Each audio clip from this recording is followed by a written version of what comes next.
Hi, welcome back to my kitchen. Today you're cooking with Gigi only, and we're going to make one of my family's favorite meals.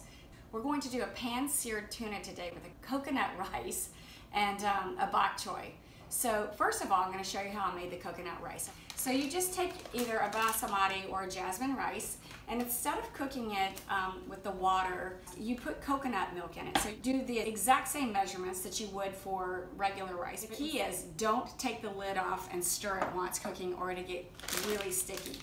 So I just put big chunks of fresh ginger in there and some salt. And I just let that cook according to the directions that it normally does and leave the lid on until I'm ready to serve.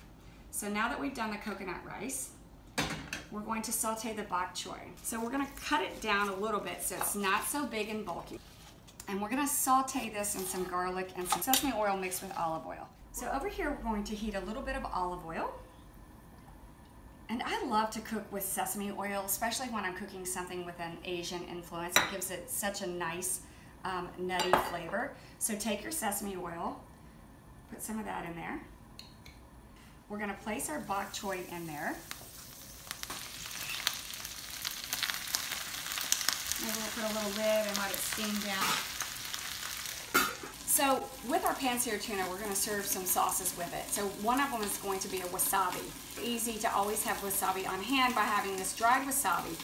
You just put the wasabi in your bowl and you add water to it and you make it to the consistency that you desire. So you just put it in, you see it thickening up. Before we cook the tuna, we're gonna make the sauce that's gonna go on the tuna. This is super key to me. I love this. Totally makes it. Doesn't take a lot of ingredients. So we're gonna do some soy, some rice wine vinegar, some sesame oil, some fresh ginger.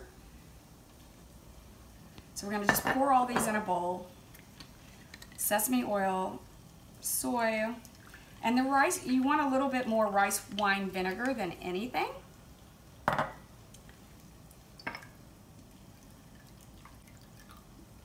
We're going to put a little pinch of sugar. You can leave this out. You could use honey. You could use any kind of agave substitute, just a little bit. I also like, because we are going to serve this with fresh ginger and pickled ginger, I like taking the juice from your jarred ginger and pouring that in there. You really have to get that oil worked down in there because the oil wants to kind of float on top. And this is going to be the sauce that's going to go on top of our tuna. To go with our bok choy and our coconut rice, we are going to pan-sear some tuna with some sesame seeds. I'm going to just roll it quickly. And then we're going to do a little salt. So we're going to pan-sear our tuna now, and we're going to place it in the hot oil, and we're going to cook it quickly. I think we're ready to flip, so we're just going to flip this over.